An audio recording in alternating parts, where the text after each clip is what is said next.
Hi, friends. Welcome to Mondays with Monica. That's a thing now, or at least it's going to be a thing. Happy New Year. All right, let's go ahead and get started. So today, if you can't tell by the description, I wanted to talk about goal setting, but actually a little bit different. It has a different perspective than maybe what you're used to. And I'm sure so many of you are doing the same thing. I know, a lot of us are doing vision boards and goal setting. But I actually learned about this thing called fear setting from Tim Ferriss. I watched one of his TED Talks on YouTube, and it was super intriguing. So I'm going to share the concept with you. And by the way, I'm going to try to keep these videos short, 10 to 15 minutes, because ain't nobody got time to be watching. There's a time and space for long trainings, but my attempt to go live every Monday is to keep these short and sweet and just consistent.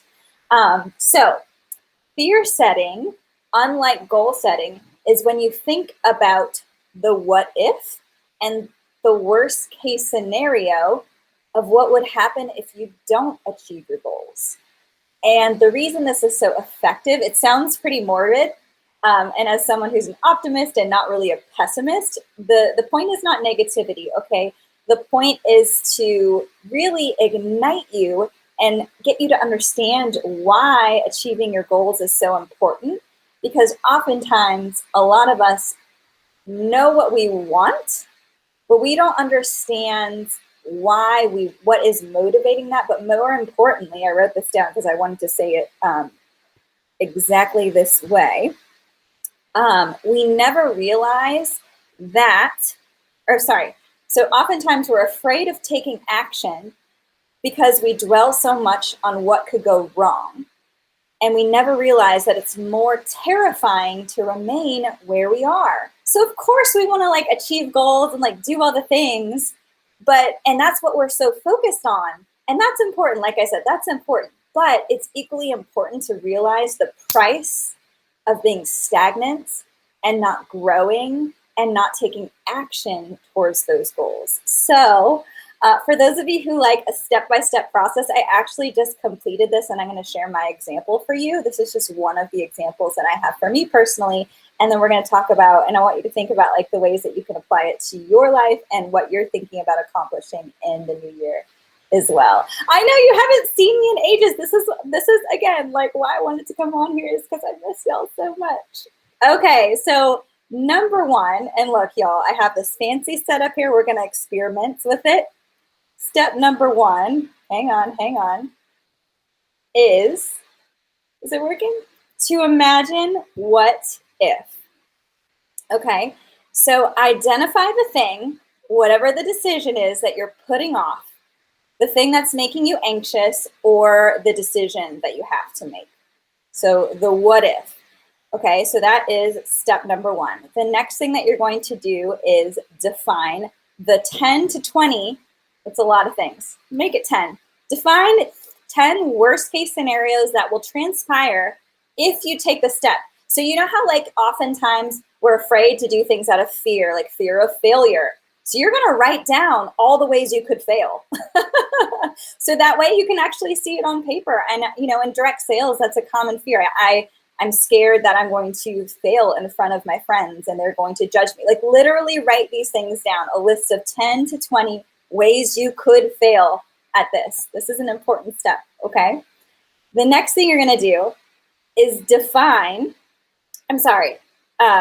write down all the ways that you can prevent those things from happening or decrease the likelihood of the effect or the scariness of that outcome, okay? So for example, let's say you have this fear, and let's use the example of let's say in 2021, you need help. You need help. You need to delegate. You need to let go of some commitments. You need to lighten your load, but you're scared of doing that. Why?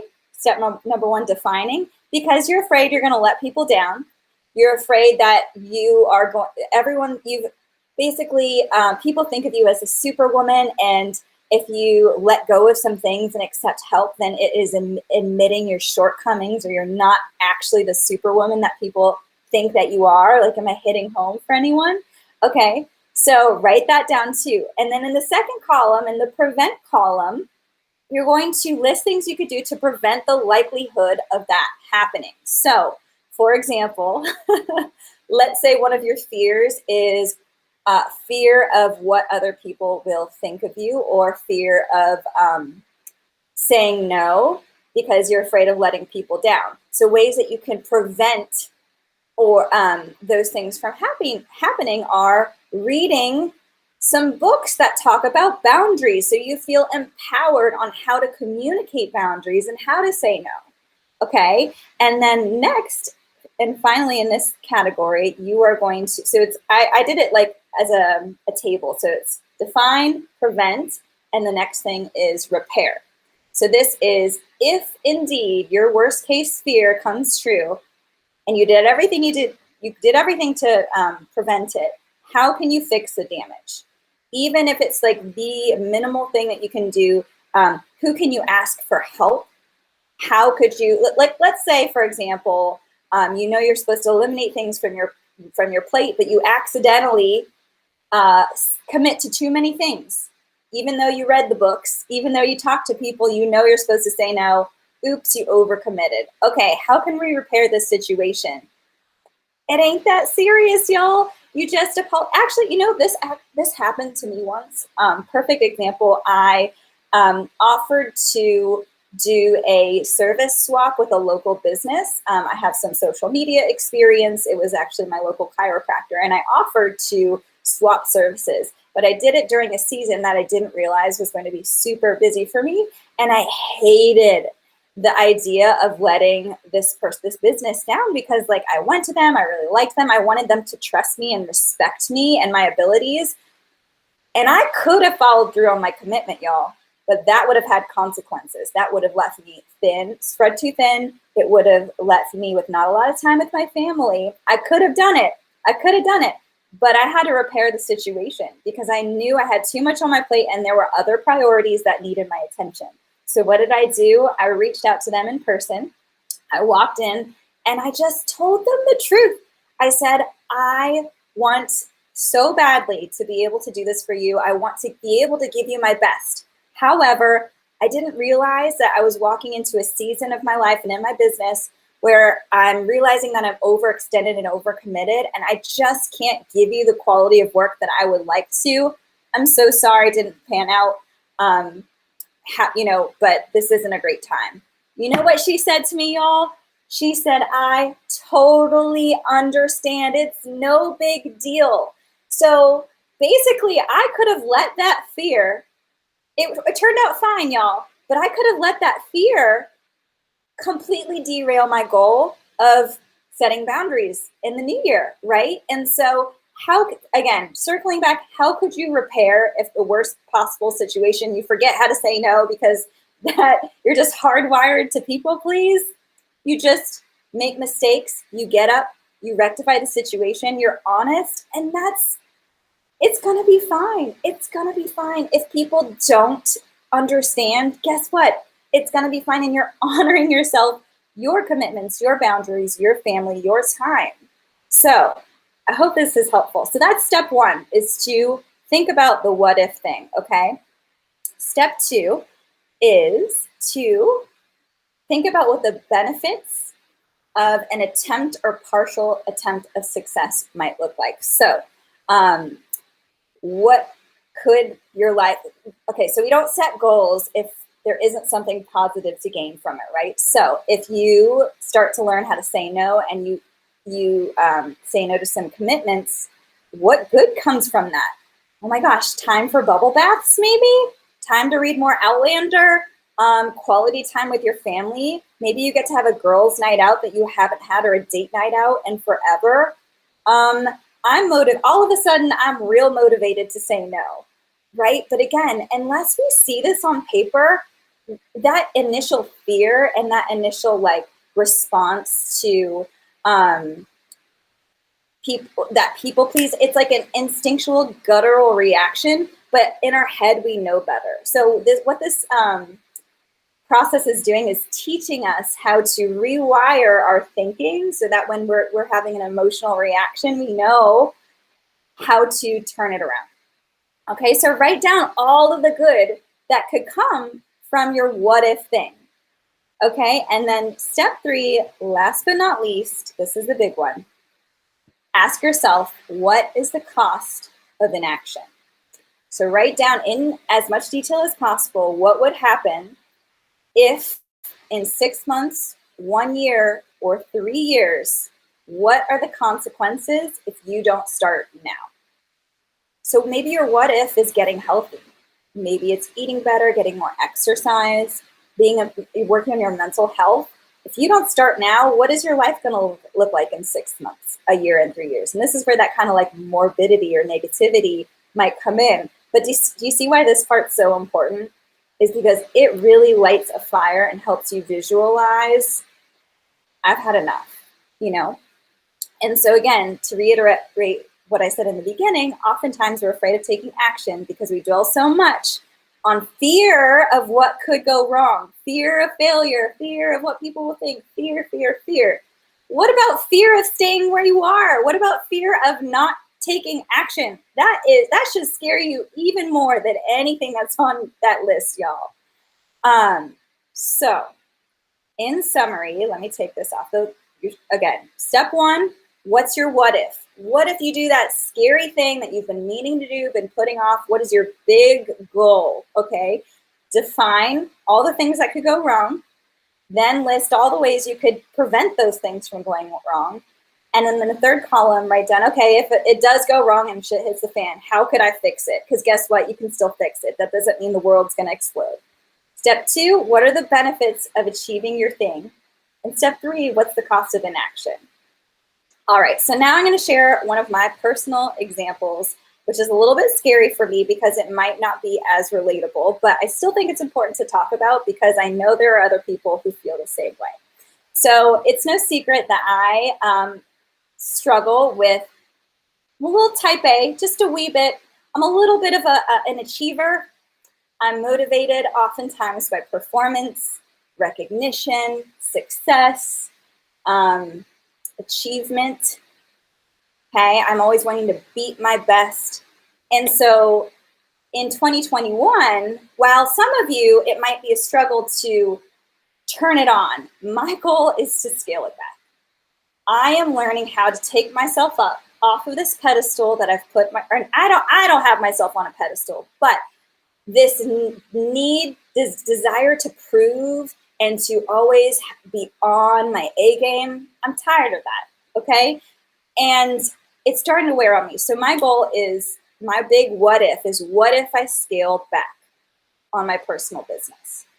Scary, terrifying for someone who thrives on validation and has struggled with drawing my worth and identity from that, which is not the right place to be drawing your worth and identity. Spoiler alert. Okay. So I've defined what are the worst things that could happen if I do this. If I scale back, what am I afraid of? I'm afraid that I could sink into another bout of depression and anxiety because that's happened before. I'm scared that I would lack motivation and become lazy. I'm scared that I'd be unable to form new habits and my workaholic tendencies would kick back in. And last but not least, I'd become insecure and depressed because my output or my results don't reflect what I'm capable of, but I would feel that need for other people to know that. Again, that's based on other people's view of me. That's not healthy. Okay, so my self-esteem and my self-worth would be tarnished because I'm placing too much emphasis on recognition and achievement. Shit's getting real today. Okay, so those are pretty scary things, and they're very real. Those things could, and I've experienced a lot of those when I scaled back because I burnt myself out. So that's my define column. Second column is, how can I prevent those things from happening? Okay, so let's say I do get a season of depression and anxiety. I could learn new habits and be proactive with my time rather than sitting idly by to be still. Okay, that's going to take some work. I'm willing to do that. If I lack motivation and become lazy, I could be diligent in my goal setting or my fear setting like this. This is accountability for me too, y'all, being live on here with you. And do time blocking each day. I'm a huge proponent of time blocking, so I know I will spend X amount of hours on this one project every day. So just time blocking different activities. And then if I do, in regards to the self-worth and identity, I can constantly repeat affirmations and remember that my value isn't placed on not on what I achieve or what I do. I can put post-its up all over, so I'm constantly reminded. Those are some things I can do to prevent it. Now, worst case scenario, let's just say I scale it back, okay? I've had huge sales months. Let's say I like do the bare minimum 1 month and I am not okay about it. Okay, it is affecting me. How can I repair? How can I recover? How can I keep going and set after this goal that I've set up for myself? So if I do become depressed, I can prioritize my faith, therapy's good, and coaching. Get myself a life coach, a mentor, to heal and identify my triggers. I can do that. Worst case scenario, then that would be really healthy. If I lack motivation and become lazy, I can always press the restart button. Tomorrow's a new day. Okay, maybe I didn't kill it today or do the things that I was supposed to do or wanted to. Guess what? Every day we wake up and put our feet on the ground. It's a new day. Press the restart. It's never late to start and restart over and over and over. Take a course. Find an accountability partner who's struggling with the same things and hold each other accountable.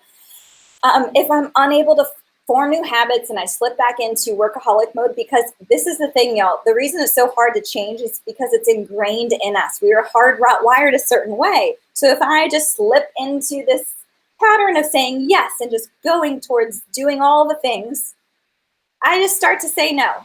Or again, I back out of those commitments. There's nothing wrong with that. And I learn how to be okay with disappointing people.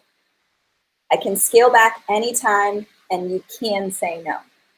Okay? And last but not least, when I struggle with my worth and identity, and that recognition email comes out and my name is not on that list, and I take a big sigh of disappointment, I can remind myself and affirm myself that my identity is in Christ, and be proud of the progress I am making in other areas of my life. I may not, and this is the thing, y'all, it's intentional. I'm choosing these things. And so that leads me to the next point, number 2. What are the benefits of scaling back if I do this? If I allow myself to slow down, I would have more time to work on other projects, such things that fill my cup and that I have been gifted with that I have not been able to cultivate because I've been so laser focused on this one thing. And not to say that thing is bad, y'all. That thing has served me so well and our family so well. But it's seasonal. This is all cyclical. It's a new year. That's why we're talking about goal setting. Writing, reading, mentoring, focusing more on leadership, doing what we're doing right now, which is building community and working on personal development and growth. That is equally as important as your sales. Like, who's to say that one thing is better than another? And again, it's all in due timing, y'all. So that would be a huge benefit, is the ability to, maybe I'm not cultivating my gifts and talents in this one area, but I can certainly apply them in this other area, which has been lacking, which is crying out for cultivation, right? Another benefit is removing myself from autopilot, which would allow myself to be much more intentional with my time. My word last year was intentional. I want to be intentional. I don't want to do things just because out of habit or routine. And then lastly, growth and learning. Gosh, even just by doing this live video, I'm doing it for my own accountability as well.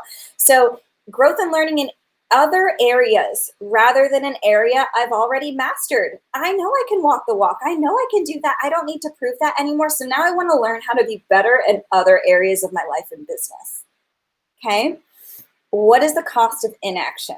What happens if I just get back on that hamster wheel again and I'm like, all right, I'm tired, but I gotta keep up this hustle. I cannot let the ball drop. That feels heavy just even saying that. So what's the consequence of that? Ingrained work habits that take priority over everything else. Work, I know what it's like to put work over everything. It had some drastic consequences. Wasted gifts and talents. I have other gifts other than just performing and achieving. And if I don't spend time cultivating those other gifts, I'll never know what I'm capable of in those areas. I cannot tell you how much I've felt called to write and communicate and encourage other women and people in this industry and people who are also wanting to make personal development in their faith a priority and have a well-balanced life. But I haven't been able to really cultivate that community as much as I would like. So, and then again, my growth would be only in one area instead of having a well-balanced life. I kind of just said that, but that would be the cost of inaction. So I have this all in paper, y'all. If I ever forget, if I wake up, and again, this is why it's so important, is you can open up this piece of paper or your notebook or have it on your wall to be constantly reminded of why you're choosing the actions that you're doing. And again, there's nothing wrong with goal setting. I want you to set awesome goals, but doing this activity will help you understand and identify the right goals, the right activities, and it'll also help you to understand why you are so motivated, and hopefully will help you goal set from an intentional place. So with that, let me know if you do this exercise. I hope it was helpful. This is a public video on my page, so feel free to share it with your teams or anyone you think would benefit from it. And thanks for joining me on the very first Mondays with Monica. I will be back next Monday. I don't know what I'll be talking about, but it'll likely be on one of the following 5 pillars. You guys know I'm big on personal branding, so it might be on the direct sales industry, social media, marketing, personal development, lifestyle, relationships, marriage, friendship, so many things. So join me next Monday for another talk, and I'm going to figure out how to end this and have an awesome year. Bye.